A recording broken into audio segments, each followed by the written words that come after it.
महादेवी हत्तीच्या संदर्भामध्ये असं ठरलेलं आहे की वनताराचे सीईओ मध्यंतरी येऊन गेले, त्याने महादेवी हत्ती नांदणी मठाला देण्यासंदर्भात वनताराची काही हरकत नाही, परंतु सुप्रीम कोर्टाच्या आदेशावरून आमच्याकडे तो हत्ती आलेला आहे आणि त्यामुळं राज्य सरकार, वनतारा आणि नांदणी मठ यांनी संयुक्तरित्या सुप्रीम कोर्टामध्ये हा हत्ती परत आणायचा यासाठी प्रयत्न करायचं ठरलेलं आहे। एक तर नांदणी माधुरी हत्ती सुदृढ आहे असे 9 सर्टिफिकेट्स असताना खोटं रेकॉर्ड तयार करून हा हत्ती नेलेला आहे। तिला उपचाराची गरज आहे, ती आजारी आहे, तिला मल्टी फ्रॅक्चर आहे, तिला आर्थरायटिस आहे, असं वाटेल ते खोटं नाटक करून ते नेलेलं आहे। आणि त्यामुळं आता पुन्हा सुप्रीम कोर्टाला तेच लोक जाऊन सांगणार आहेत की आता हत्ती बरा आहे आणि आता नांदणी मठाला पाठवायला काय हरकत नाही।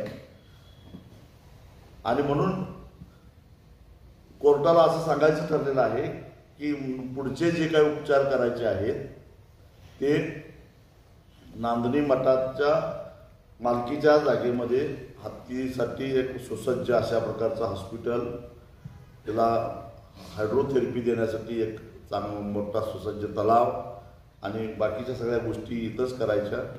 त्यासाठी वनताराचे त्यांचे जे काय प्राणी तज्ज्ञ आहेत त्यांनी येऊन मार्गदर्शन करायचं। एवढंच नव्हे तर भारतीय विद्यापीठाचे प्रमुख असणारे आमदार विश्वजित कदम यांनी यासाठी येणाऱ्या खर्चाला भारतीय विद्यापीठ आर्थिक मदत करेल अशी घोषणा केलेली आहे। आता फक्त सुप्रीम कोर्टाने त्याला मान्यता द्यायची आहे। दरम्यानच्या काळामध्ये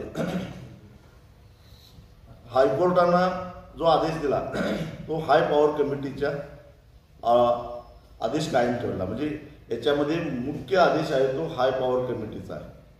तोच आदेश हायकोर्टानं कायम केला, तोच आदेश सुप्रीम कोर्टानं कायम केला। आणि हाय पॉवर कमिटीचा जो आदेश आहे त्याच्यामध्ये पॅरेग्राफ नंबर 110 मध्ये असं म्हटलेलं आहे की जेव्हा धार्मिक कार्यक्रम असेल तेव्हा नांदणी मठाला हत्ती पुरवण्यात यावा। त्या आदेशाचा आधार घेऊन हाय पॉवर कमिटीकडे नांदणी मठाकडून एक अर्ज केलेला आहे की 18 ऑगस्ट ते 2 ऑक्टोबर आमचा चातुर्मासाचा कार्यक्रम आहे, त्याच्यामध्ये वेगवेगळे धार्मिक कार्यक्रम होतात आणि त्या काळामध्ये हत्ती हा मानाचा आहे, पूजेचा मान हत्तीला असतो आणि त्यामुळं आम्हाला हत्ती द्यावा अशी मागणी केलेली आहे। आणि ती मागणी केल्यानंतर हत्ती द्यायला काय हरकत नाही अशा पद्धतीची भूमिका वनतारानं हाय पॉवर कमिटीसमोर घ्यायचं कबूल केलेलं आहे। त्यांच्या वकिलांच्या बरोबर अशी चर्चा झालेली आहे। तर हाय पॉवर कमिटीच्या निर्णयाची आता प्रतीक्षा आहे, लवकरच तो निर्णय होईल असं अपेक्षा आहे।